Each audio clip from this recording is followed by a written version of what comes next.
so. It is 7 p.m. Today is Wednesday, December 3rd. Welcome to December. This is the Riverside School Board 96 Committee of the Whole meeting. Kathy, would you please call the roll? Okay. Mr. Versati? Present. Ms. Gunn? Here. Ms. Kalick? Here. Mr. Olick? Here. Mr. Hunt? Here. Ms. Claps? Here. And Mr. Mayorhead? Here. Okay, a motion, or a quorum is present. All right, thank you. Uh-huh. Okay, I will welcome up Principal Pete Gatz for some opening commentary.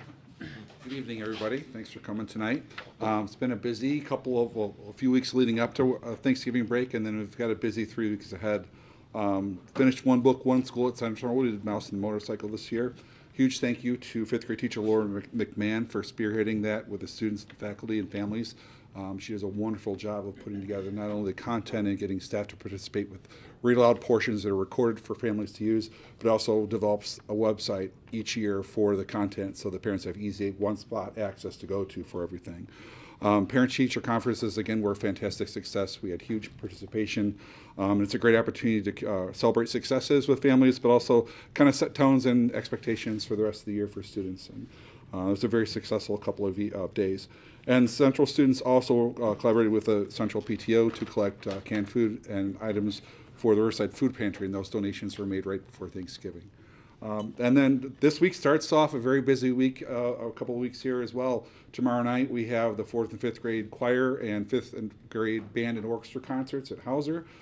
Next week on December 11th, we have the Central School Science Fair, and right now we have 105 students who are planning to participate in that. So we're really excited to see what their projects are all about and what they've learned through that process.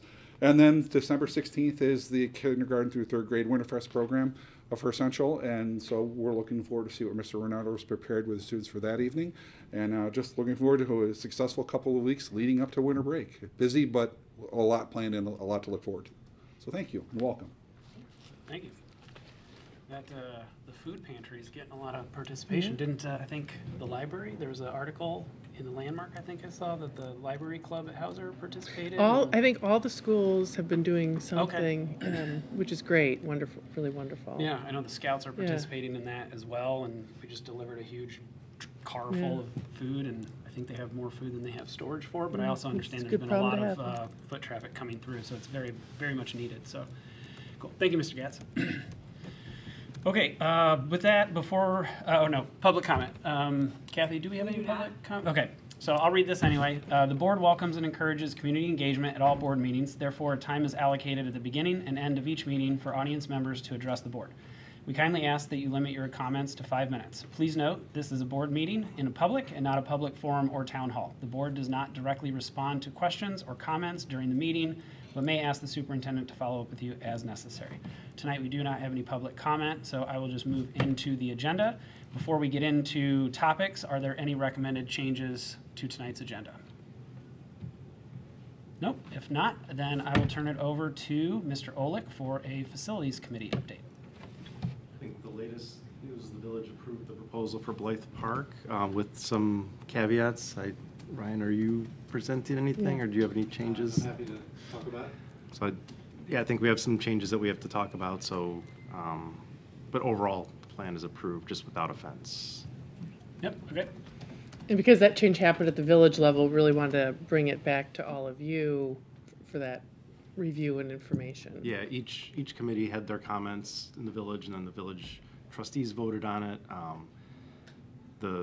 They wanted something different for the around. They didn't want a fence, so they came up with some different ideas, and I'm sure the architects have some ideas on what to do that'll hopefully work. Yeah, I'm happy to talk about it if you like. So good news, we did get conditionally approved. Got a little bit of a presentation. So as Matt said, that each committee had some comments. Most all were positive. There was one sort of sticking point, was the fence and the curb, and working through that detail. Ultimately, the village engineer proposed a different detail. It's like kind of last minute. So we didn't really have a chance to review it, nor have we had a chance to talk through it with the village engineer. But again, it was conditionally approved without a fence and without a curb. Thank you. And then there was a color on a piece of equipment that didn't meet village ordinances, so that's an easy change. It was really just a rendering. So I'll share with you. So that's the footprint that we're looking at. The expansion of it was approved as well. If you see at the bottom there, that suggested edge detail came from Christopher Burke Engineering. This is something that we're really going to have to work through with them, and because of the holiday schedule, we just couldn't get together. What this kind of infers is, oops, is there a way for me to zoom out? There we go. There we go. So I only show this exhibit. We talked about this a long time ago, the pink versus the blue. So what the pink represents is the previous limits of the excavation. And what that detail sort of suggests is that the footprint of the playground is going to expand, but expand by using wood chips in a sloped manner. Again, the details of this we still need to work out. So I think there's a solution in there, as we've talked about throughout this entire process. There were many solutions. Each had pros and cons, and some benefits and some detractors. So this is one. I think it's going to expand the footprint of the playground, and that edge detail is something we're just going to have to work through with the village engineer. But I'm confident we can do that. We'd like to, and we're asking for your approval to go out to bid. We feel confident we can reach that consensus with them over the next several weeks, and then come back to the board in mid-January with some bid numbers. I'm happy to answer any questions, but that's kind of where we are today.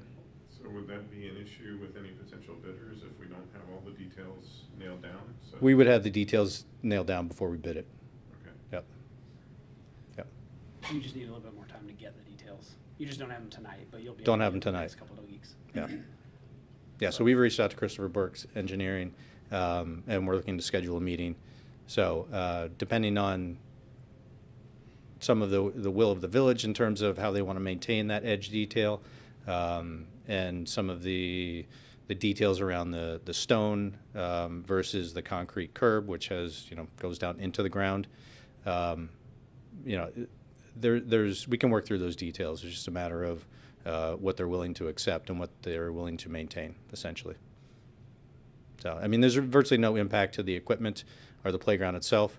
It would be at the same elevation. We would probably add more wood fiber, engineered wood fiber versus stone to bring that elevation up, so we didn't have such a steep grade change in wood fiber. But again, these are all details we have to work through. And I think if we got too steep of an incline there, they would tend to wash away. So I think there is going to be some happy medium of raising the elevation of the playground, but doing it with wood fiber, not with soil, so less compaction on the trees. And then that would make that, again, that grade change from playground to perimeter less severe.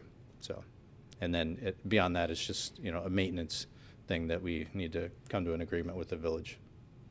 Not so much an agreement, it's really their understanding. Yeah. Yeah. So I do have a question. I know the fence was completely eliminated, but what about the safety along the street there? I mean, I know we've looked at that, and that was one reason. I mean, one of the renderings, the original renderings was like half a fence essentially along the street. Is there any concern, I guess, regarding that? So I can respond to that. So, we haven't had a fence on that playground, and we've been using it as a playground for a good number of years.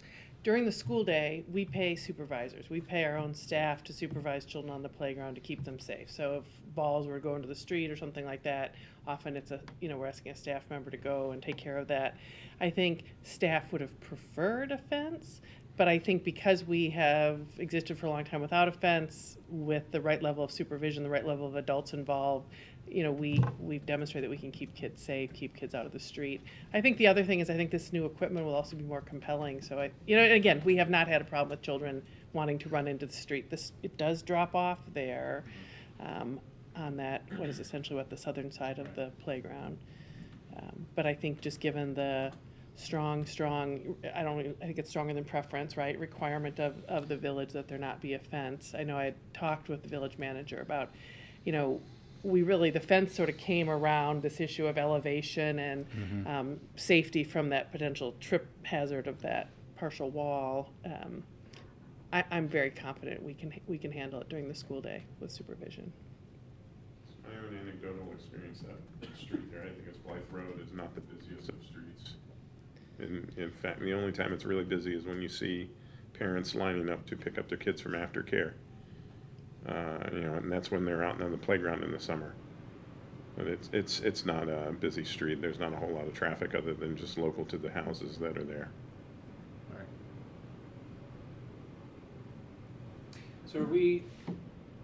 So I've watched you present this, like 5 times now to us and each of the committees, and I watched the village meeting and all of that. So is it essentially when we take the fence out, take the curb out, is it just taking us back to the original design? That's what it kind of felt like to me, but I wasn't sure that it was that simple. It is in some ways. I mean, Okay. the original design had some differences. We were excavating, to that pink area. The difference now, and adding some soil. We're not doing that. Instead, and again, all these details aren't worked out, but instead, what I envision where this is going to end up is that we're going to raise the elevation of the playground, the 5 inches that we originally proposed, but do it with engineered wood fiber. And then we're going to feather it out to meet that grade difference. So instead of using a retaining wall and fence like we talked about and proposed, we're going to raise the elevation again, but then feather it out to meet that higher grade. So there is some inherent maintenance that it brings, to be quite honest with you. I think that, there's some erosion that happens around there. We've seen it. We've seen the pictures. Everybody's been to Blythe Park. So that's something that will have to be maintained. And then the compaction of that wood fiber, it just degrades over time. And that's a maintenance item for any playground. So those are things that just have to be considered. Yeah, I don't remember if it was a landscape.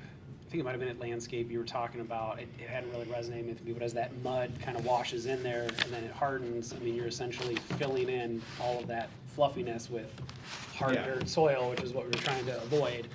Those are some of the things that we got. The drainage, I think that we're going to end up with that drainage closer into the playground. We may add a couple of drains here and there. Those are some of my concerns about feathering that grade out. How does that drain? Does it erode?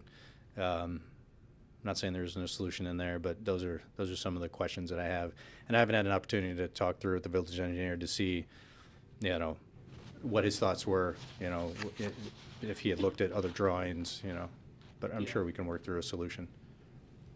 With the engineered wood fiber that could potentially be 5 inches of engineered wood fiber across a large surface area, and that I assume degrades. Mm-hmm. Is that cost to replace all of that on every however many years going to be borne by the district, or will that be borne by the town? The village will maintain it. Yeah. Okay. So I think as I've continued to remind myself through this process over and over again, we are building a playground and then handing it over to the village because it's village property. Okay. And they're not asking, we are partnering with them to build a playground because we want it, but it's their land. So as soon as it's done, it's now, I think, technically village property, right? And we get to use it. Yeah. And they, in So that they're- intergovernmental agreement, they name specifically maintenance as their responsibility. So once the playground's done and we say playground's built, it is no longer our responsibility. And so that's where I keep asking these questions to go, is it truly understood, the maintenance on all of this stuff? And that's a lot of wood chips, and Right.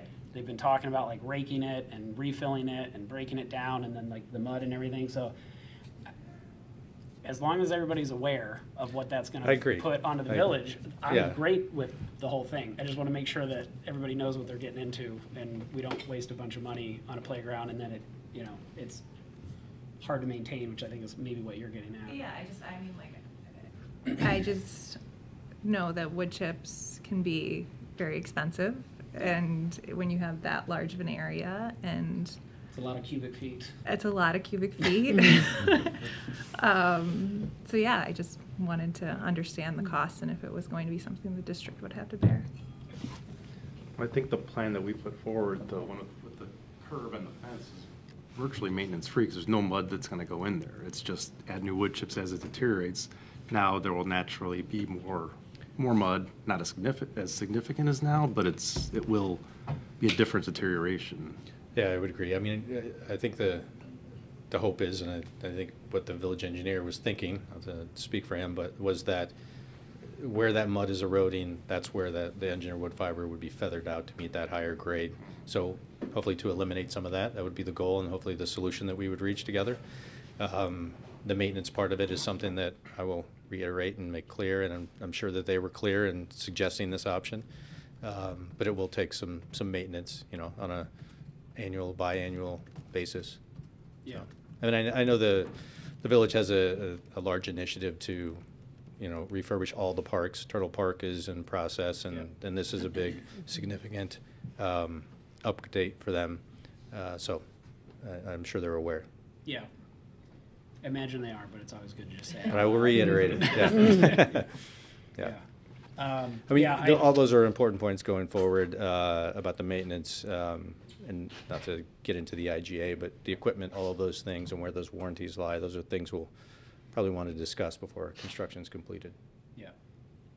I think the only thing I wanted to mention, so the proposed granite cobblestones around there, I don't know what the cost of that is. They mentioned that it ties into Harrington Park cobblestones, but granite cobblestones sound expensive to me all around the whole thing, so I don't know where that fits into our budget of the park. Yeah, I really need to get an understanding of what are the limits of because I think that the limits of the playground are going to grow, as I said. So once we have that, we can figure out what that cost is. I off the top of my head, it's less than a retaining curb and a fence. But you're right, it's not inexpensive either. Yeah, I was sort of thinking in my head it might be cost neutral. Could be. Because you're removing some things and you might be putting a more expensive stone in, but you're not putting in the iron railings or whatever it is we picked, and the larger curb and the deeper cuts. And the curb with the reinforcing, yeah. But I had the same thought, Matt, when I heard that. I was like, oh, that sounds expensive. Right. And there may be, I'm not convinced that that's necessarily the best solution, so there may be somewhere in the middle where it is an at-grade concrete curb. That seems a little more sustainable long-term. If that works within the drip edge of the trees, that's something we have to look at. Again, it's a maintenance thing, but I could see those cobbles washing away given, the erosion that happens around them. Especially the on park. a slope, kind of like how it was Yeah. in that sketch. Yeah, well, and I'm sure he was under the gun. Yeah, I think it was the day Provide before something you pretty got quick. that. So, yeah, I think if we talk through it, there's a solution that can be found. Yeah, that would be, at least cost neutral, if not less. I like the idea. I thought it was a good suggestion.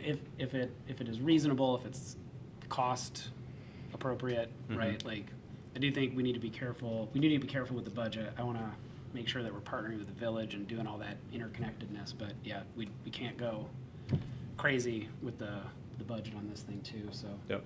Agreed. Understood. So you just tonight's a committee meeting. We don't have an actual item on here. So do you just need some like general guidance now, and then we come back in 2 weeks and final plan? And I'm just reporting back to tell you how the village process went. It was my understanding, I know that there's no action to take here tonight, but it's my understanding that after this point in time that we would go out to bid, and then we would come back to the board in mid-January with bid numbers. It's about where we are with our reality of meeting dates too. Well, I thought we still had to form, so we've only voted on a memorandum for them to do the work, but we haven't actually voted that the project would move forward, have we? The vote would be the approval of the bid. That's how we've done our other facilities projects. Yeah. Oh, Because okay. really, we couldn't vote on a different design than what the village is already conditionally approved for us. Well, Like okay. I think that's what's very unique about this project is it's the village's property. They're allowing us to build this playground on their property Sure. with this intergovernmental agreement that says, they'll maintain it, we build it. But we couldn't meet, for example, I think we'd rather have the fence, right? Like, because then that's not what the village would approve. So Well, but we do not have to move forward. You're I'm right. not advocating that Yeah. we don't, but I'm just saying we do have an option of saying, pause, we're not comfortable with this. It is our project, it is our money, it's their land. But if we don't feel good about this, let's not just power through it. So I wouldn't mind just going around, like, does anybody have any concerns continuing going forward? The only thing I just would maybe add to that is agreed about the design. You know, if you have things that you have reservations or hesitations about the design, when we bring bids back, if that's the direction we're going, you still have that right of refusal. That's You accept those bids or do not. You know, if we find out that, I mean, we can do an estimate, but we find out that the hard numbers are much more expensive, Got it. given those details, you can still, you know, not accept those bids. You still have that option. Okay. I agree with you on, like, it is, like, Yeah. we gotta do what they're comfortable with the design. And the whole purpose of going forward with the fence is we knew that the fence piece was gonna be contentious. Your suggestion with the curb was the best maintenance option. As long as they're okay not having the maintenance, then, like, I don't care. I prefer, Dan and I both preferred not having the fence. Actually, I think everybody preferred not having the fence. So as long as they're good with the maintenance on it, then I'm good with it. I just wanted to check everybody here, making sure we're still comfortable moving forward with the cost that we're gonna bear getting this done. I'd also like, if I remember correctly, there was also talk about not doing a fence that we're going to possibly have to dig down deeper, which would affect the root structure of those trees. And so the village is okay. I mean, I know they said they are, but I just want to, they're okay that we're going to dig down deeper, possibly compromise some of those roots because of this design. Yeah, they are. Okay. Yeah, we reviewed that in detail. We talked about the methods and the means that we would do that, and how we would air spade and root prune, and met with the village forester. So yeah, they're comfortable with that. Okay. All right. Well, I'm not hearing any other concerns, so, All right. thank you. Thank you for your time. Thanks, Brian. Okay, with that, over to Mr. Versati for personnel committee. Sure. So, as you'll see in the packet, we did the morale survey for the district and for all the schools. Martha and I have met. As you can see, most of there has been actually increased participation, which I personally think that's a good sign. But I guess the next steps are with this is that we're still sort of digesting information. There's some stuff in there that seems like low-hanging fruit that we can address, but coming out of this, we're going to look at sort of what the district, sort of action plans for the district for each school can do to help improve morale going forward. And so you'll also know, I just want to point out here, you'll also know that there is some historical information in here, but it's a little bit different for this year because we did, and I don't know if I'm getting this term right, Martha, but we're essentially selected a different provider to give the survey.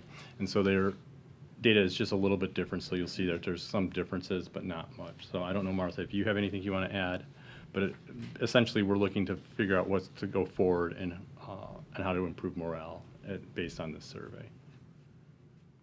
Yeah, thanks. So I'll just add the packet that you have. So we went with EAB with their teacher morale tool starting last year. So this is actually our second year, and prior to that, we'd been using a company called Vital Network to also administer a teacher or staff morale survey. So what you have over here is an overview of the data with just the essentially last year and this year historical data. As David said, participation was up. We don't know exactly why. I mean, one of the reasons we did give it on our Teacher Institute Day where our paraprofessionals were present, and in the past we've been giving it during one of our after-school professional development days where paraprofessionals weren't there, so that could certainly account for some of the change. I also want to thank Molly Marquardt, who really helped put this all together, and in her just informational email about please participate, here's the link to the survey. There's just a lot of explanation and invitation in that language and that communication that I think was really helpful. So I think both of those things are probably contributing factors. We have really long now had the important process of each school's building leadership team digging into their data. As we know, data is really most meaningful when those closest to it can make sense of it and plan for action around it. But this survey, EAB is a little bit different from the Vital Network in that it also has sort of essentially a strand of district office, or asking more district level questions as well. So that's valuable to us. It was one of the reasons why we felt the change was important to us. So the Goal 3 Action Team, as you all know, the Goal 3 Action Team is around high-quality staff, and I am now the goal champion for that one, as well as with the Goal 4. And we met actually just yesterday, our action team, and that action team group of teachers is really interested and dedicated to this idea of picking some of these district-level areas to grow and change. And in particular, as you can see in the summary level information you have, that the idea of recognizing and valuing our staff is our greatest area to grow. Great discussion around how I feel about recognition and value is maybe different than how you feel around recognition and value. And so that's sometimes a hard one to crack into, how 185 to 200 people feel, want to receive, or feel connected to around recognition and value varies person to person. But one of the things that they picked out, and I think it's something that we can really move around with action, is how our district committees and our district action teams could be clear around our outcomes, could be clear around our communication, could be clear around the role that teachers play on the committee. So we talked a lot about sometimes somebody is asked to be on a committee because they're key people in being informed. Sometimes they're actually really charged with a decision. Sometimes they're charged with making a recommendation that perhaps is ultimately a board decision. So schools are certainly complex organizations in that way around who decides, and I thought that was a really valuable conversation, and I think something that this Goal 3 action team could really find some important action steps, particularly as we move forward with the new strategic plan and likely reformulating action teams and committees in different ways. So I think there was a lot of strong buy-in and eagerness to move forward with better addressing that, because one of the things they said is when we come forward and work on committees, we're going to feel valued when what we're saying, doing, participating with is just received in a I'll say positive way, but also sometimes when it's not. Sometimes when the answer is we're not going to be able to move forward in that way. We're not going to be able to have a fence at the Blythe Park playground, for example, right? Like that as long as there's rationale, communication, and understanding around those things, that's important in our work. Also just talked about the visibility of our district office team and what more we could do.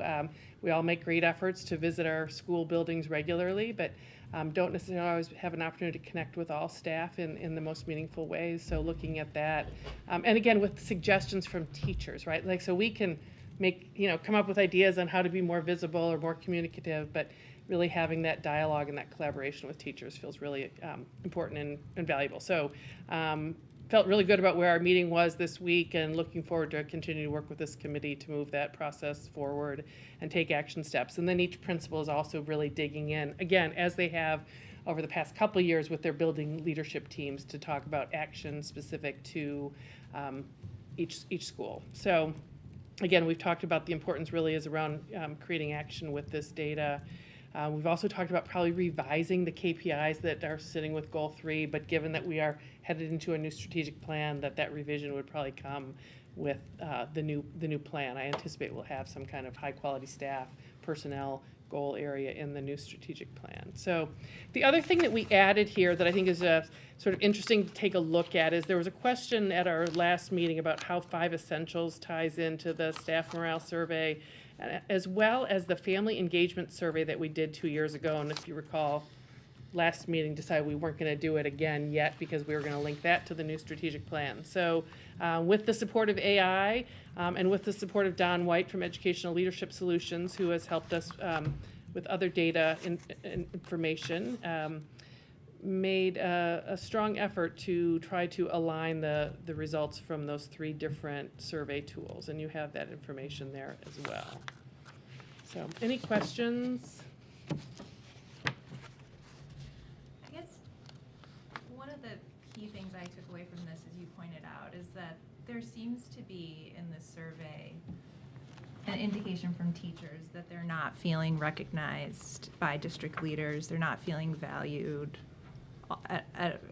not entirely, right, but Yeah. a larger number of responses than I would expect here don't feel like they're being recognized or valued or that their opinions are being heard.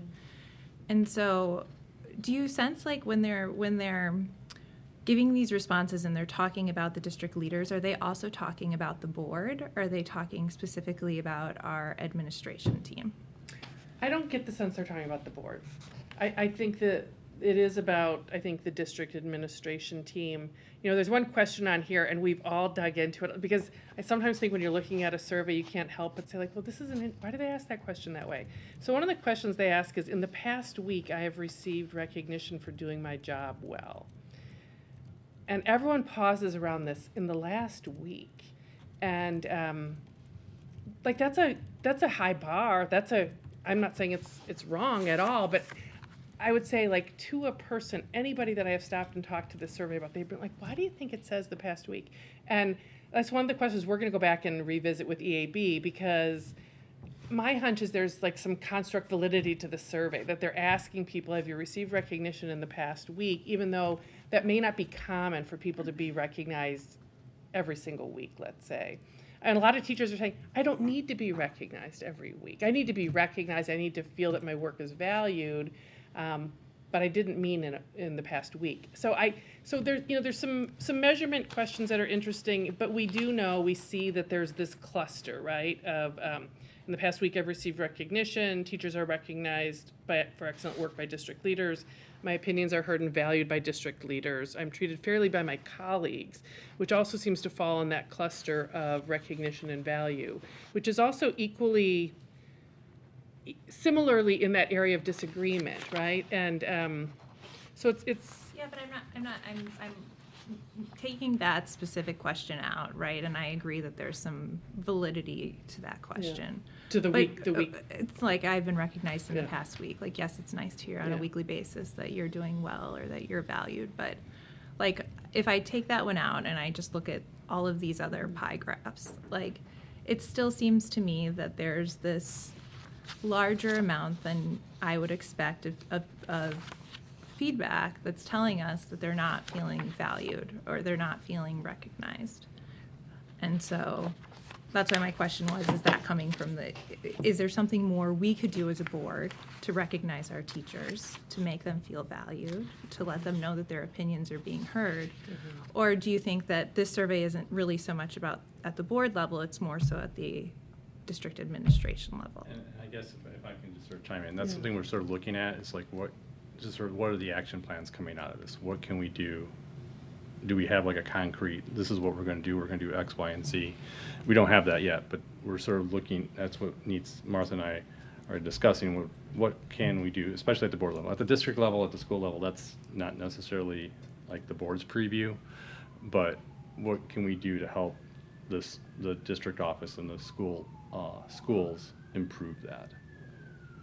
And I think another thing embedded in the question is it's our areas of greatest disagreement, our lowest area, so to speak.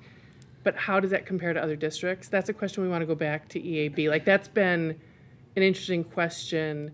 Like, do many educators in their school, which is their primary community, feel more recognized and valued at the school level than they feel by the district level? I still think it's very incumbent on a district level, me and the rest of the district team, to do everything we can so that there are all the opportunities that we have, there is recognition and there is value.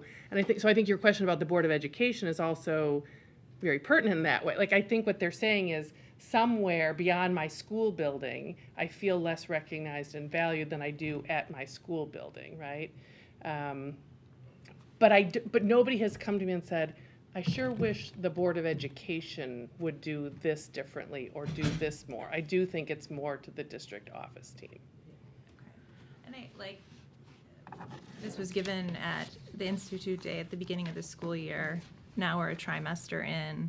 So we've had this for a while, and to just be saying we received this information, we're sitting on it, we're coming up with an action plan. We just met last week about it. I just want to make sure that we're moving forward. We're collecting these surveys, right? We're getting great participation, which is a wonderful sign, like you said.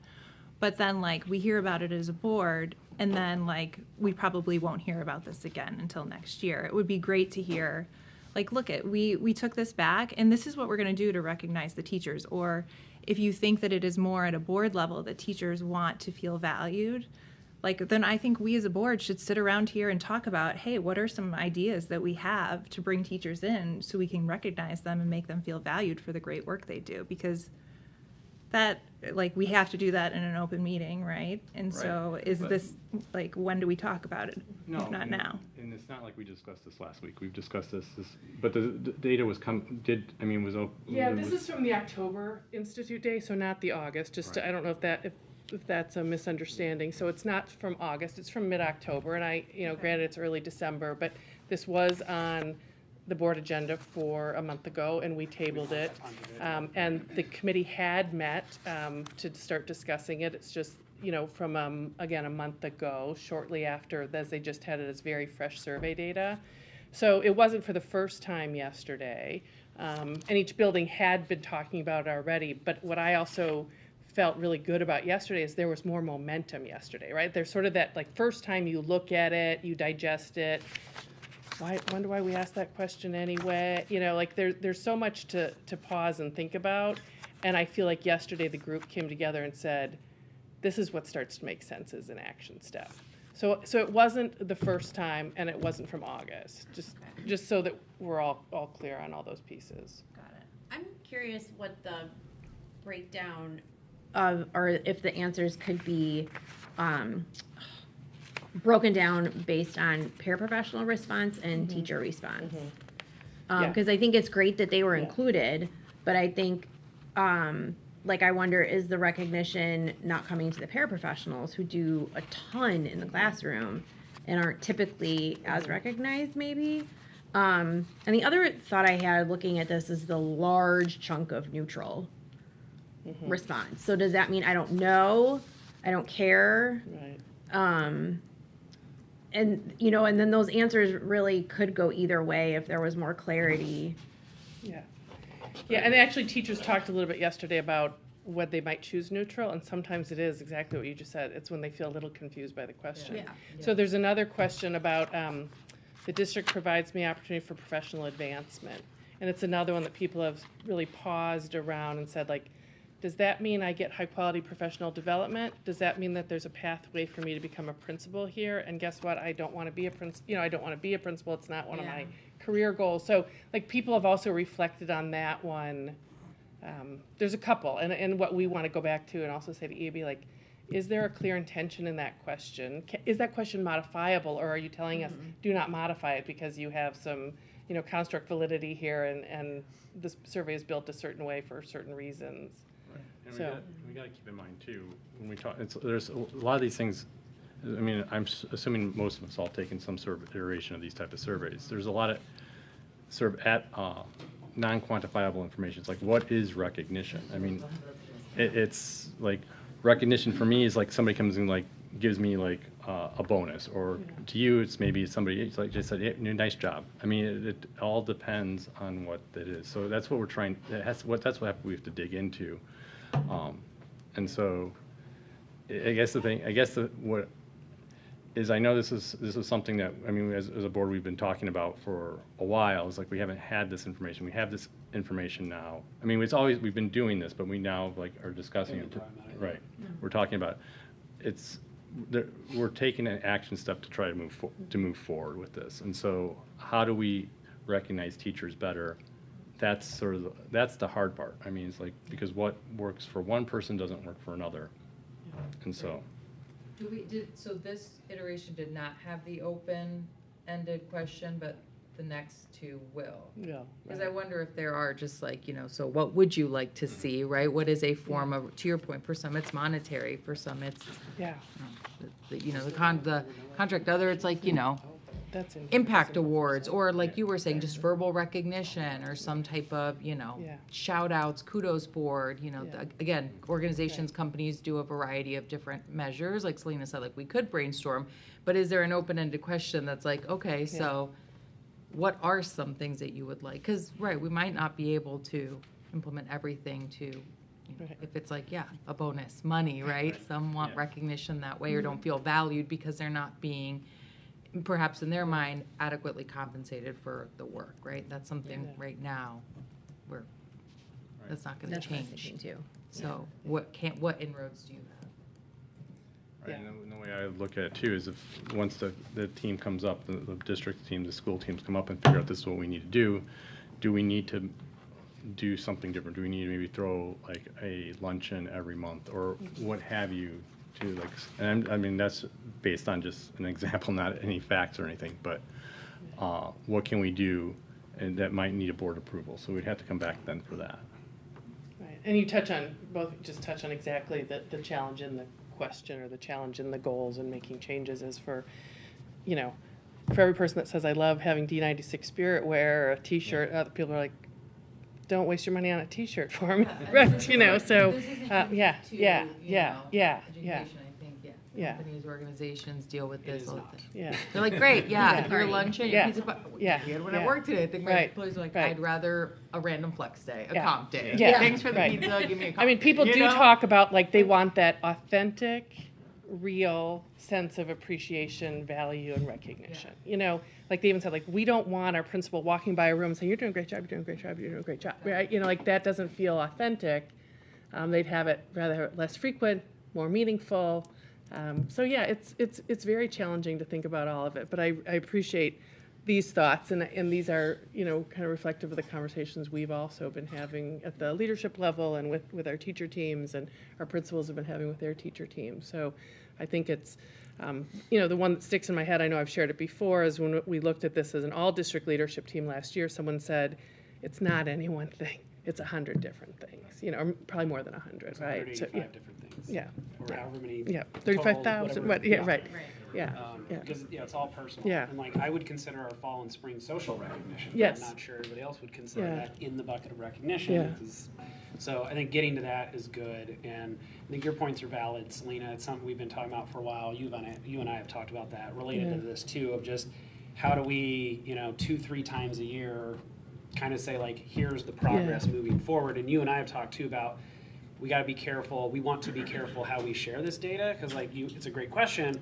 I don't know that I want to bring that to a public forum, right? Because like I think with my staff, if I were to display this out to the general public, I think I'd get a lot less participation, or maybe, That's fair. right? Like, so if you get too granular in it, now the whole community has an idea of like what you're saying, what you're feeling, what you're thinking, and that can feel weird to people.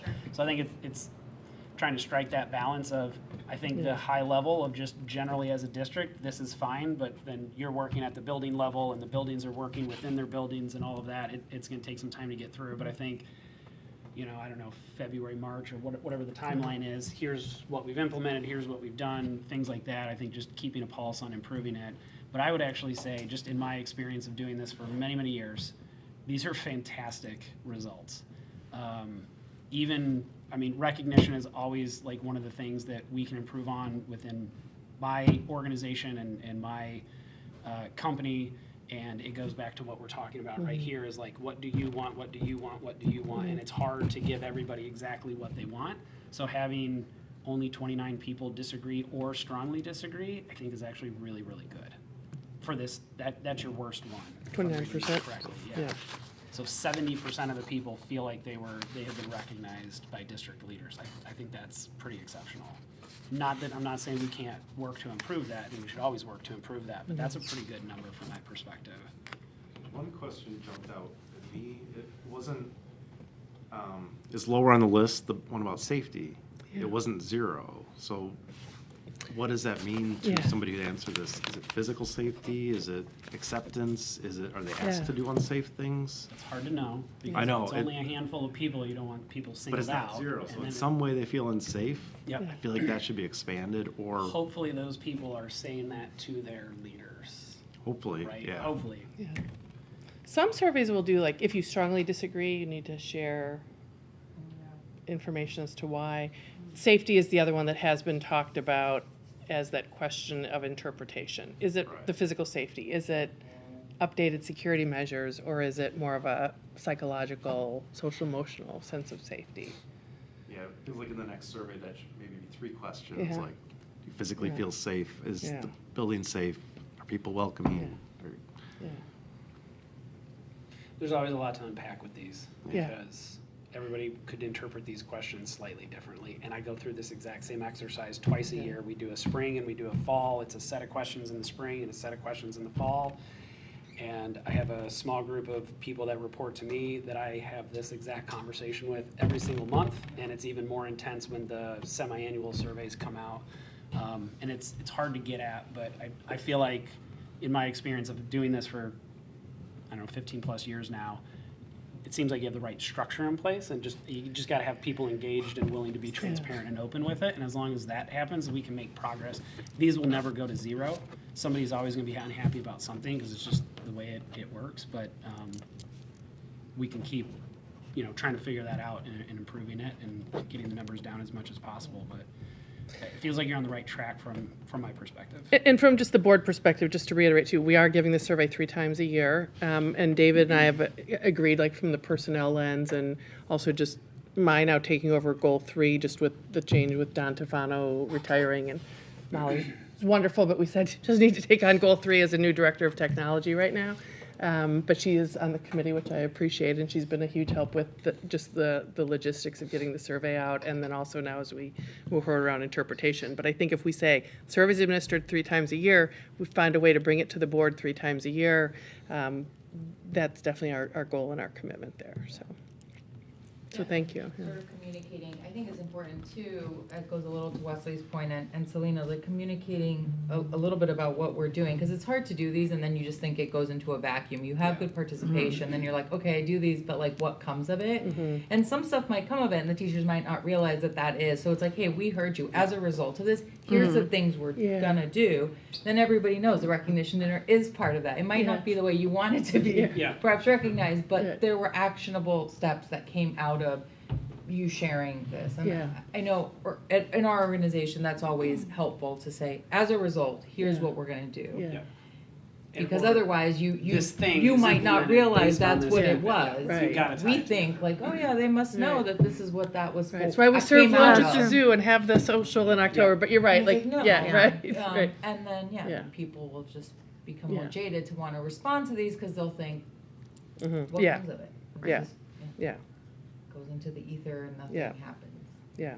So I think that sort of follow through at the end is important, that transparency for the community and certainly for, the teachers and staff.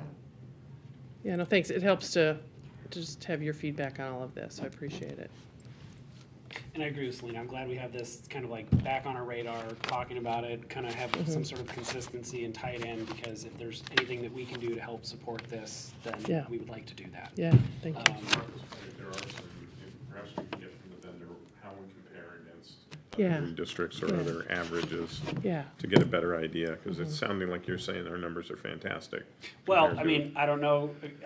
Yes, exactly. School We don't. district world, Yes. but compared to just me doing these things and talking to other people about these things, I mean, recognition is always just hard because it's so personal. So I wasn't surprised to see that as kind of the top thing here. But I don't think the numbers are awful. They could get better for sure, but they didn't stand out to me as like, oh God, that's a bad number type thing. So, but other district comparisons, if we could figure that out, that would be helpful. Yeah, and we went through that with Vital Network, and they're like, oh, you have to look at your own data internally and figure out where you want to grow and improve, which is true, but there is sort of, like there was a question, my workload is something about the workload is challenging, and it's like, do teachers in general feel like the workload is challenging, or is that are we doing something with workload here that is different than what other teachers are encountering in other districts? So I think we all feel that sense of we would love that district outside of our district comparison. So we'll see what we can bring back in that area too. And if you have districts that have particularly good results, what are they doing? Yeah. Like one of the things we talked about, maybe it'll be a good segue to our next one, is a staff spotlight, even through social media. And sometimes spotlights are, again, some people think that's great and some people think that shouldn't be. And we did talk to the union leadership about that. They said, maybe we should just try it, right? Like, why don't we start it? And if we get more negative than positive feedback about that kind of thing, then maybe, it's not a good direction to go. But it's People back to kinda say, "I that, don't wanna the participate." many, many different things that we can do, and we keep looking to make those areas of growth and change, so. No, I like this. I like this format, David. Thank you for taking a look at it with me. It helps to look at it sort of one-on-one first, and then to bring it forward and to think about what is the piece around the board lens that's valuable. So, thank you. So I will just speak for myself on this. I hope any of the staff that is listening to any of this conversation recognizes this is an important topic. Culture has been something we've talked about for years. It's in our plan. It will, I assume it will continue to be in our plan going forward. And now having a more open dialogue about it, I think just, you can see it, you can hear it now. I think this has been happening in more individual meetings and, you know, when you and I meet, when you and Dave meet, things like that. But I would like anybody that works for this district to understand we take this very seriously and whatever we can do to help improve it. We can't always do everything that everybody wants, but the things that we are able to do and make sense for us to do, we want to try to implement those. So all ideas are welcome. We'll figure out which ones we can implement, but we very much appreciate the staff, and we want to make sure that they feel recognized and valued, and they belong here, and they want to continue growing and advancing their career here. So this is an important topic for us. So thank you for kicking it forward. Thank you, Dave, for kind of getting us to where we're at, and we'll look forward to the next one. I made that sound pretty final. Does anybody have anything else that they would want to state before we move on? Second what you said. Okay. All right. If no other comments, I will kick this over to Ms. Kalick for Family Engagement Committee. Sure. So we actually have Molly Castor here tonight, who's going to give us an update on her communications efforts. My city. Yeah. Yeah. You want to share my microphone? Yeah, I'll share mine. He's had pretty good sound pickup, so. Hi, everyone. Thank you for having me. It's good to see you all. Molly Castor. I just want to share a couple updates about district communication and the work I've been doing for the past year, what I see coming up. Some of our work is visible, so thank you to those of you who are following along on our social media pages. We have increased the district Instagram followers by 50% over the last year. And this means people really were looking to engage with us there. This is strengthening our visibility and helping families find another way to, get another way to find information. I'd say that uptick really began in March when we started posting on a more consistent basis. And I'd love to continue with a more comprehensive content calendar, kind of refining what I'm finding. A lot of what I find to post is kind of by osmosis. Martha's headed over to Central to be a guest reader. I was like, that's great. I'm going to come with you, and I'm going to take a picture, and I'm going to post that. I saw a couple emails from 2 different principals yesterday about district students participating in the holiday stroll on Friday, and I thought that was a nice opportunity that we could also help promote that. And so I'd like to find a way to kind of centralize some of those messages, unify those messages, and make sure they're also coming from the district level and not just at the school level. And again, centralizing those messages just to ensure that it's on brand and it's with the district voice. Yeah, there's other opportunities to expand content type, like that staff recognition. Should we pursue a staff spotlight? There are other districts who do something like that. I think we can start broadly. I mean, there is a day a week, an appreciation month for pretty much every type of staff member that we have. We can lean into that and start, you know, by group or by department, so we're not focusing so specifically on individuals, like one teacher did this one thing at this one time, but opening it up to more group recognition. Again, understanding if that's what the staff is interested in, if that's the kind of recognition they're craving. I also met with the school social media champions at the beginning of the year to help share some best practices for the content that they post on the school pages, just some best practices for effective storytelling and guidelines for captions and photo quality. You know, we say zoom with your feet, don't stand on the periphery when you're taking a picture of a classroom, like really get in there on the student level so we can see what they're working on, and helping them map out some content planning and make sure that they have balanced content on their own school pages. And I'm also the point of contact for any troubleshooting when there's any issues with platforms. Molly M and I launched a district LinkedIn page last month, and this is just the most professional social media channel out there, so we really wanted to make sure we were out there. Current staff can connect with us. It's a nice recruitment platform, and will help with job search visibility, and then we have the opportunity to share external links without being penalized on LinkedIn, where Facebook, they want to keep you so central to their platform that if you try to pop people off to look at an external link, you get suppressed in the algorithm. As far as the website, Molly M and I started tracking website analytics in about September. That was our first full month. And the homepage is receiving about 90,000 views a month. That's a lot of eyeballs, so I'm working to regularly update the district homepage and school pages to make sure there's new pictures and the rotating banner. I'd like to connect with the principals if they want to update their letters on their homepages. Martha's on the district homepage is updated on a quarterly basis. It follows along with her family communication that she emails out. And we know with websites, if someone doesn't find what they're looking for within 5 seconds of being on it, they pop off. So we need to make sure people are finding the information that they're coming for. That's just instilling trust that they know that they can come to a district resource and find the information that they need. So I'd like to continue supporting staff, principals, developing that high quality content, and again, collaborating with principals on that message development, maybe in a more timely manner. As a parent, I received the parent-teacher conference email. That was an email that came out from all of the principals.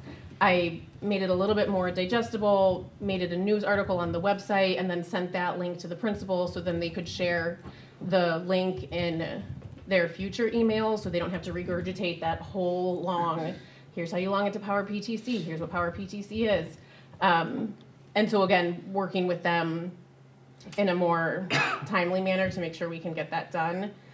We've monitored those website analytics to understand visitor behavior, and so for the month of November, top hits, outside of the homepage is lunch menu, staff directory, and then for November, it was that news article to the parent-teacher conference announcement. When the website migrated last year, it took every single page with it, so it's like a repository instead of a resource, and so Molly M and I are trying to reduce some of those pages, eliminate some redundant content, and really make sure it's a user-centered resource where people can find the information they're looking for. Also with the website, I'd like to promote the Community Connections page a little bit more, not only to build a bigger audience for it, but also to connect with community organizations to make sure they're utilizing it. And then along those other communication initiatives, building a communications hub, and this is, again, going back to making sure we have a central message that we're or a centralized place for messages that are being shared at the school level and then also at the district level. And that's, again, to just make sure we're, more proactively planning that communication, starting with a more strategic approach as opposed to working behind. I'd also like to explore a monthly or quarterly opt-in community e-newsletter.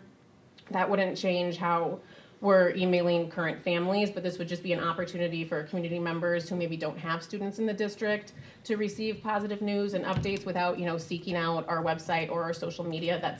That information would then come to them. And lastly, I want to continue exploring strengthening community partnerships, whether that's cross-promoting related events with the library, hosting a coffee with the superintendent at a local business, or exploring a community-wide volunteer initiative with the village. I reached out to the village's new communication and marketing manager, and she and I are going to connect over the next couple of weeks just to introduce ourselves and start that conversation. And in the spirit of all the unified messaging I keep harping about, talking about the Blythe Park Playground, making sure we have a message that's, on the same page with each other as we continue that project. I'm happy to answer any questions. Awesome. I love the social media posts. And actually, it's funny that you say, so there's a social media champion at each school, and I had kind of forgotten that, and I'm literally thinking to myself, like, God, Molly is everywhere. She's like, she must be going from school to school, like, every day. Because there's always something, and I love it, and I think it's, like, encouraging the teachers and the schools to post more things about the kids, and It's just kind of nice, especially if you're not like you're a working parent, you're not around all the time to hear about what's going on. It's kind of nice to see that during the day. And I love the idea of having some kind of e-newsletter that goes out to the community. Because I was thinking about, like, my older son is in band and in jazz band, and at the last concert, there was a couple there that, and everybody was kind of talking around during the in-between. It was for Hauser Jazz Night where RB comes to, and they were saying that they just come because their kids like used to be in the district, and they knew about it, and their neighbors told them that this was the night, and so they have no kids in the district, but they came to see it anyway. So I'm like, you know what, folks probably wouldn't mind that, like to come for like a holiday concert or for choir or something like that. So I think that'd be really cool to get that information out to the community. It'd be a great way for us to connect. Oh, thanks. Thank you. Thanks, Molly. I actually have a question regarding the 90,000 views is a lot. Do we know what it was before? No, I don't think we have They any. didn't have it turned on They didn't have it before, turned on, so okay. when Molly and Molly partnered together, we turned it on. So this Okay. is probably two months of Yeah. probably 2 months of data. And do we know what the breakdown is by school, or is it at the district page, or is it the school? I mean, yeah, we can see who's going to, or how many people are going to the school pages. They are definitely not as heavily trafficked as the district page. And yeah, and I am curious, what people are going to the website to find, outside of the lunch menu or a staff email. And so I would just like to utilize it more if people are, and 90,000 isn't unique people. That's 90,000 Right, visits. yeah. It's far less as the I did number of 45,000 people, once. but yeah, but like, what are they looking for? 2 eyeballs? Right, yes. And David, you had asked me before, like the Instagram up by 50%. Up from what? Do we know? So it's kind of funny because the district Instagram page had no posts from 2016 to 2024. There were just 8 years of nothing. Like, I'm surprised the account stayed active. And then there were a few posts in 2024 where schools were posting what they were posting on their school pages also to the district page. But there was a little loss of context. People are saying, like, this is our 4th grade music students. Well, our who? Because it's coming out to the district page. So, and I'm sure we've lost a few people along the way, and that number accounts for it. So I know the starting number was 435 followers, and I think we're up to whatever, plus 50% of that is, close to 600. Yeah. Mm-hmm. So kind of, I was just, sorry, you were about to go away, and then she got a thought in my head. So, because I was also thinking you were just everywhere, because I see you everywhere. Sure, I know. This is what I do, I infiltrate. So do we have these social media champions or whatever? Is that like does everything funnel through that person for like content control? Is that the purpose of it? Right. Yeah. So they, reach out to their respective school staff and say, if you're doing anything in your classroom, or if you're at the assembly and you have a better shot, take these pictures, send them to me. And then the social media champion is in charge of writing the caption, like figuring out when to get it posted. Okay. And that's a staff member at the schools, really, because it was before Molly was working her 10 hours a week. Oh, okay. But it was this idea that, at least right now, we think that Molly can't be everywhere, and it's almost more valuable to come from a staff person at that building. Yeah. What they have found, real honestly, is that it's a bit of work for them Yeah. to do. Like it's time not all consuming. just seamless. So it's something we've kind of wondered, like, should we Maybe 2 or 3 elevate it all to people. the district level? Like some districts, Molly has discovered, Yeah. right, only have district accounts. They don't have school by school accounts. But we had started with school accounts before we had a district account. So we think people are following their school, and there seems to be value in you following your child's school as opposed to the district The whole in district. general. The content would follow over on the district page. It would just stop diluting the audience. If someone's an Ames parent, they're like, well, I'm only going to follow the Ames page. But if we could You don't take know all of anything their else. followers over to the district, Right. it's just, more people to see what we're pushing out at the district level. And it would still be school level content. It would just be through one Exactly. account so that everybody can see everything Yeah. that's going on and not just the isolated view of what's going on at their school. Yeah. So that's a possibility. Not Yeah. a, Yeah. not committing, Right. you're not committing to that, that's okay. All right. Don't I make mean, social media. Because the PTOs and PTAs also have good Instagram pages, Yeah. and there's Yeah. the school, and then there's Right. the district, and you get Yeah. different information from each one. Yeah. Where like Flash has been all over the central Yeah. PTO page. and- Yeah. Yeah, and actually, that's interesting because as I was kind of looking at other districts and what they do on the social media level, a lot of other school districts use our Aptigee platform, so it's a very similar homepage. And the district homepage and each school homepage has their own links for Facebook and Instagram. And so I was curious as to what those were pointing to for the districts that only have district accounts.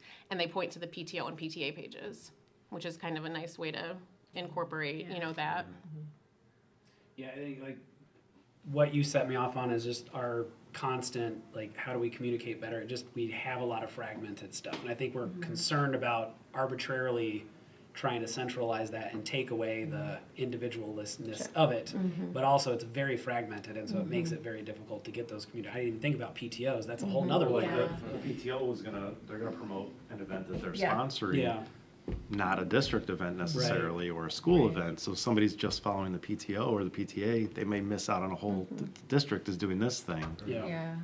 And I don't even know where the overlap is or could be or can't be or Right. like The PTO can might we not have cross nothing post to do stuff? with I the don't. concert, but you could say something, or the school could say something about the PTO event. Yeah. Yeah, they can amplify the school message if it's, especially if it's related to the school or the district. Communication is always an opportunity for improvement. Always. I guess the key is to have it regular, and you were saying we didn't post for 8 years on Instagram. So have the communication, and consistent. You have a message where people are realizing, okay, wait, Yeah. if I want to find this information, I should go to this page or I should go to the district page.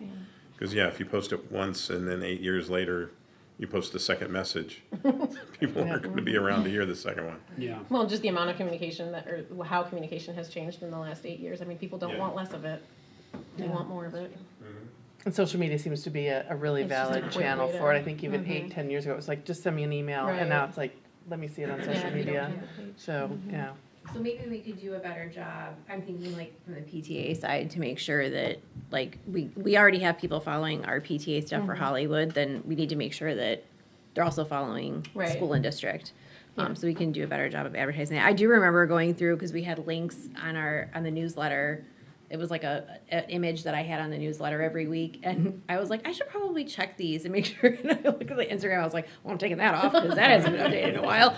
But then I kind of changed format and use S'more now, but I don't know that I have the district stuff on there, so I'll put that on there for sure. And then maybe we could hang stuff in like the what do you call it? The vestibules where people come in, or if they're like waiting for their kids, and just have, hey, follow us on Instagram. We can put that in the schools. Because I it's think really most good. principals, put it in their email as well. Yeah. Are there examples of schools, just like if I wanted to poke around, that you think are doing this Oh, yeah. really, Winnetka is really really pretty. well? Okay. Like That's either my websites or their social? Website and social. Okay. And the reason I started following them is because when we had that Chicago Magazine article about the top 50 schools, and we kind of wondered, should we post it, because not all of our schools were included on the list. Winnetka was number 1, but not all of their schools were included either, so I popped over to their Instagram, and yeah, of course they had posted it, and then I was like, oh, I'm gonna get some really good ideas from what you guys are using. Yeah. That's good. Well, the other thing, like West 40 has started having like a communications network, right? So other school district people from the West 40 schools gathering, and I've gone to some of those, and Molly's gone to even more of those. So, I mean, school as a really important hub for communication. I mean, yes, the lunch menu's always been important, and snow days, and principal newsletters, et cetera, but I think there's just even more expectations Right. around, how do we pull the curtain back and show families, what's going on in the schools, and making sure we're telling that good news story too, because There's a lot of good news. There's a lot of good news, yeah. Well, it seems like a lot of progress in a relatively short Yeah. amount of time, so thank you for your efforts, Thank appreciate you. it. And I don't know, maybe the PLT agenda is a good segue from what you just said. Yeah. So the last PLT meeting, Matt actually attended because we switch off. But there was some, other than the board updates, there was some discussion around the half-day professional development days that will be coming into the next calendar. And actually, that also came up at our PTA parent meeting last night at Hollywood. Just kind of the timing of when they would be, but that we're going to be determining those by the January board meeting. And also that the school year might shift a little bit in August, right? Like starting August 26th or 27th. So the board will hear that probably January cow. You'll see a draft or 2 draft calendars. And then we've been in the process of looking at what the first days of school are for RB has theirs. I don't know if it's board approved, but they have a strong draft, a clear draft. Comark is following suit with theirs, and we're probably going to inch a little bit more toward what's more typical for us. Okay. It's always a good conversation because the PTOs and PTAs start planning events Yeah. next Oh, year out. So we have first to, day of yeah. school is important. Like Yeah. it starts that day. We're already booking the place for the next week. Yep, absolutely. Yeah, and that was why it came up, because we were like, oh, we're gonna have to start working on next year's calendar. And then there was some updates from the Family and Community Partnerships last meeting, which actually I think I already reported on here. I can't remember because I feel like I've talked about it. When I was looking through the notes, I was like, I feel like I already talked about this. And then PTAs and PTOs are really busy. There's book fairs, there's some culture nights at a couple of schools. Ames is having a science fair. We heard Central's having a science fair. Everybody was involved in food drives of some way. I know at Hollywood we were supporting the Brookfield Food Pantry as well. So, and then we've got upcoming concerts, holiday shops. Everybody was supporting the staff dinners with, parent-teacher conferences. Yeah. And then there was a Google Doc that went out. I need to add Hollywood stuff to it. I'm sorry. There was a Google Doc that went out that actually now we have like kind of a central location for all of the PTA and PTO events through the year, so we can kind of see at a glance for every school, except Hollywood because I haven't added it yet. I will get there. The food drive conversation was impressive. The way this whole community, it's like everybody wanted to do as much as they can. So conversation of, are we all doing as much as we can? Can we, where should we go? Which food pantry? How do we collect it? How do we get it to the, where it needs to go? Yeah, it was great to see the community kind of come together because there was a bunch of emails. I was getting texts from other parents at other schools in the district, and we were talking about it at Hollywood. Parents were really concerned about how we were going to be handling this, and we have, because Hollywood houses LADSI. LADSI started a food drive that they were doing for Brookfield, I believe, and then they just kind of grew from there. So it's really nice to see every school. I think LADSI does it. LADSI has a foundation where they support their own LADSI families. Oh, okay. So, yeah. I think, yeah. So that was pretty much it. Yeah. Okay. All right. I'll be the next one. Well, thank you for those updates. I will now pass it over to Mr. Hunt for an Education Committee update. All right, well, the Education Committee met, I think it was on Monday, for a brief phone call. It was a light agenda for the Education Committee this month. The number one topic was the chronic absenteeism report that came out. It's, I think we're kind of trending towards a median, as it were, of, we're roughly, we're off the post-pandemic highs. And from previous experience, I think we are lower than state averages in terms of chronic absenteeism, but higher than where things were prior to the pandemic. And it's just kind of hitting a certain range or small range, thankfully, which is actually surprising considering the numbers are fairly small. That it wouldn't take much to move these numbers in a great fashion. But they, year to year, they're hitting around, 200, I think, for 2023. 2024 was the number of chronic absenteeism, or absences, excuse me. The next year was 181. This year is 154. We're not quite all the way through the year yet, obviously. So perhaps things are, I'm not sure if we have more in the first trimester versus the others. But it's a fairly consistent number. Again, below state averages, and that was the discussion on that. I don't know, Martha, was there anything more to add there?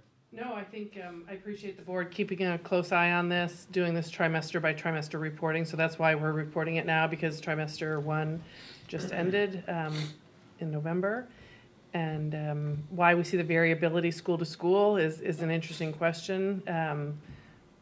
But again, there's some clustering and some like moving toward that average, and that 9% was our number before the pandemic, and as a district totals go 9.01 right now. So hoping that's all good news, but it's also another opportunity to thank our staff, thank our social workers, thank our principals, that what we know about chronic absenteeism is this is not just children who decide they don't want to come to school. This is often families that are encountering challenges, children that are encountering challenges, social emotional challenges, et cetera, families just in need of resources. So all the things really that we've talked about tonight play into all of it. And I do think there's a concerted effort not to take a punitive approach, but to really take a supportive approach with families and children that are struggling with school attendance. Well, clicking over to the graph, it's reminding me that we're seeing, and this has been pretty consistent over time, that we see a higher number of chronic absences at Hauser as opposed to the other schools. And I think it was mentioned as well, Hollywood, again, when we're talking about small numbers creating wide swings, Hollywood is probably the best school in terms of performance, in terms of the minimal number of chronic absences. So we've got a few Hollywood parents here tonight. Maybe you guys can share what the secret is. But yeah, that's definitely Hollywood is the leading in the fewest number of absences. Yeah, well, I guess that did sort of strike me, because I guess one thing that I found interesting is that the larger the school got, the higher the chronic absenteeisms were. Because if you sort of start off at Hollywood, it has the lowest. It goes to Blythe Park, and then it goes to Ames, and then it goes to Central. I don't know quite the enrollments off of the two, but then it goes to Hauser. So I just found that was interesting. But that's the count, right? Not the relative percent. No, that's the. But the relative percent is actually much lower at Hollywood also. Right. I'm looking at the percentages. The average daily percent absent? Just the chronic absenteeism percent. There you go. I zoomed That in too surprises far. you? The average daily should include, And it was true last year too. I found it interesting. Yeah. But I mean, I think with Hollywood, it's because it's small. Everybody kind of knows everybody. Everybody kind of lifts people up when they know stuff's going on. I don't know. You're not allowed to miss school at Hollywood because that like walking school bus is coming by your house. Right. Picking you up. Yeah, so. yeah. Yeah. Knocking on your door, coming out. Yeah. How should I think about average daily percent absent versus chronic absenteeism? The way I was interpreting this is on any given day, less than 5% of our students are absent in total, in aggregate, and it varies, but they're all kind of within a group. Those numbers are about half of what the chronic absenteeism is. So is our average daily absences, so I'll just say Central has 16, which is 4.47, but it's 36 total chronic absentees. So is that small group of daily average usually those that are chronic, or do those not go together that cleanly? I don't think they go together that cleanly. Okay. So the average daily percent absent, just the child who has the flu, has a sore throat, not coming to school. Chronic absenteeism is really the kids that are missing 10 or more days. Yeah. So it really is like they have the same child has the repeated absences. If that makes sense. Am I saying that right? Yeah, and just, okay. So I know that there's a myriad of factors that can go into chronic absentee percentages, but I would just like to recognize, I know that it has a lot to do with teachers. And so I would like to recognize the teachers at Hollywood and Blythe that have encouraged those schools to have such low chronic absentee percentages. We know this, according to the state report card, that metric is very important, and it seems like something is being done right at those schools, and I would just like to recognize and support those schools and say, you're doing a great job and keep it up. definitely good to note, although I'm interested in David's point about, and he noticed that I had not teased that out, that the bigger the schools go, the more absences they get. That is an interesting point. And it's anecdotal. I think middle schoolers, they have a little more independence, although I don't think it's just kids that say to their parents, I'm not going today. But there can be a little bit of that. I think sometimes also middle schoolers that may encounter more social emotional impact that may keep them out of school. Some that may go with sort of that pre-adolescent, early adolescent time in life. So, but I think the school size, I mean, because Hollywood is striking, and it has been for 2 years now, or 3 years now that we've been looking at the numbers. Yeah, I think so, yeah. So I do have a question, sort of just what is considered chronic absenteeism? And this might sound like very basic, but I know it's like they miss 10%, I mean, of the school days within the... 10 days, not 10%. I mean, yeah, I'm sorry, 10 days, excuse me. No, it's 10%. Yeah, no, yeah. It says 10%, right. 10%, okay, I guess I'm wrong. 10% So, or more of school days. is that 10% or more of the school days in a year. So then, with the trimester reporting, they take 10% of the That's what I trimester was one. gonna, Yeah, I was gonna ask that, okay. right. I think yeah. Yeah, because, okay. So this number could conceivably go down, so like, or, I mean, it could obviously can go It could be like, up. let's say a child who seriously had a health issue or a social or something that went on in the first trimester that's now been resolved, and hopefully, right, they are no longer chronically absent as the extended number of days, as the days extend in the school year. Yeah. That sense of percentage shifts. I mean, I think right now too, there's just so many factors. I mean, we're seeing in, CPS schools, I recognize our demographics look different, but the number of children who are not going to school, given, kind of ICE activities in the area, I think they recently changed their policy to allow for kind of an unlimited amount based off like, safety concerns, et cetera. So it's a lot of impact outside of what we have control of in our buildings as well. That could be affecting some of our families, very well could be. If you look at that memo, Dave, we have the 1 and 2, and then year end, and you can kind of see the trends at the district level. Yeah, but right. like 2 years ago, it was 11.7, 11.5, 11 by the end of the year, 10.9, 11.3, 9.3 by the end of last year, and then 9 this year. So yeah, I mean, it's gonna, as the totals continue to aggregate, it'll modify throughout the year, but it feels good to be back to kind of where we were now. I mean, it seems like from a state perspective, that's a pretty good number, but we always want them to improve, right? So, but at least we're kind of back to where we were, and with the focus that we have on it, just continuing that, hopefully we can just keep getting, shave a 0.5% or 1% off, because to your point, Dan, it doesn't take much to move the percentages with numbers this small in particular, so. But the trend, I think, the trend is good. I mean, The trend is Definitely good, yes. Also coming off the echo of the pandemic, though, I think, as well. Yeah. All right. Is there an amount of time you need to be gone from the school day to be considered absent?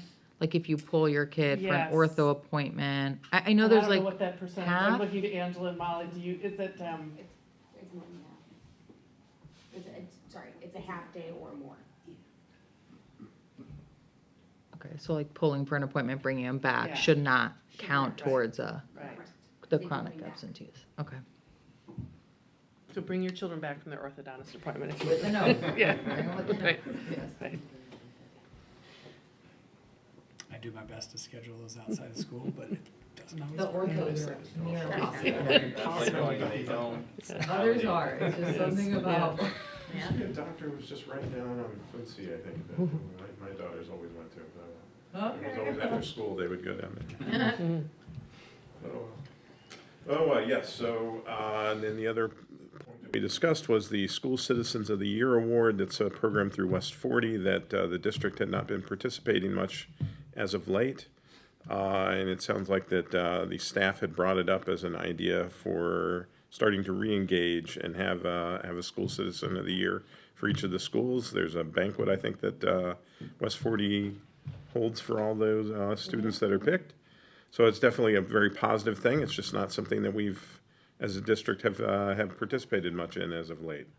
And I think I don't know, Martha, was there a discussion, or is this a definite that we're going forward on this? Yeah, so, you know, it is interesting. It came from our own teachers, and I think at different times, there's been just sort of different flavor or feeling about participating in different awards. I know we feel many of our students are, you know, deserving of these kinds of awards. But I think when the teachers want it and feel like there's an opportunity to really recognize students that are doing exceptionally well in that area, we'd like to say yes to that. So that's the way the memo is written from Angela, is that they would like to and plan to participate. It doesn't really require board action, but I know sometimes when we are honoring students with different awards, all of you have had questions, so I certainly wanted to make sure that it was clear to you.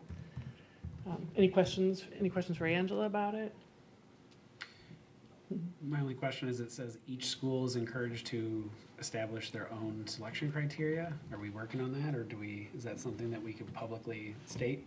That's the Scotty Award stipulation, but I'd like to work with the principals that we have a district criteria. Oh, sure, yeah, so okay. that we're consistent among the 4 elementary schools. Oh, And honestly, then- when I read that, that's what I assumed it was, but Yes. not the individual and school so level. we'll work together that we'll, as a district, come up with the criteria. It'll be more probably the teachers coming up with criteria and having the principals discuss it, leadership team. Yeah. And then that will consistently drive how we'll pick those 5th grade students at each school. Can we bring that back when we get it so that we can talk Of about it? course. Because I think that'd be good. Just here's the criteria so that people can, so that Molly can. Is Molly still here so she can post something? Oh, Molly Castor, right. She ran out. This is a perfect opportunity for an update. Yeah. All right, cool. Thank you. Anybody else? No? All right. And that is it for the Education Committee. Okay. We don't have any items here, but I always call them out anyway, just in case there's anything. Ms. Claps, anything on finance? No. Taking a break I this just month? wanted to make. What's that? Taking a break this month? Feel like we always talk about finance. Well, we have a slow month here.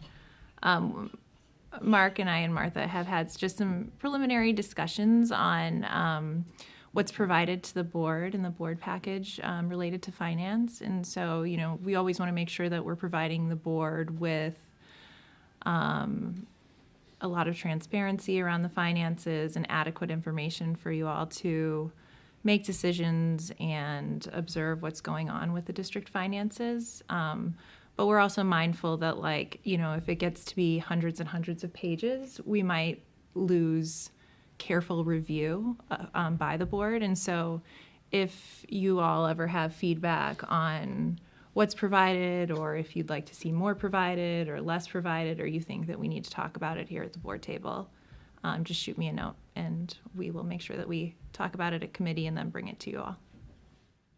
Mark, do you have anything to add? I know when I went to the school board conference, one of the sessions I sat in on was interpreting the board balance sheets and all the different accounts, and I guess it made me very appreciative of, relative to all the number of possibilities that are out there that exist, the ones that were pretty focused and pretty honed in terms of the number of different things we could focus in on. And I think that is helpful to the board, and it keeps it a lot more manageable than all the different accounts that exist that are out there for probably use for larger districts. Okay, that's helpful feedback. Yeah. All right. With that, Ms. Gunn, anything on policy? I don't have anything on policy tonight. With us having a January COW meeting this year, we will likely bring Press 120 for first read, plus perhaps just some one-off type policy review for discussion. But I think that's it. The what's it called? Webinar took place while I was traveling mid-November, so it's now recorded and available to watch. It's always something I like to do to accompany my reading of the policies. So we'll be doing that before the committee meets and before our January COW. All right. That is the end of the committee items. Guessing no other public comment?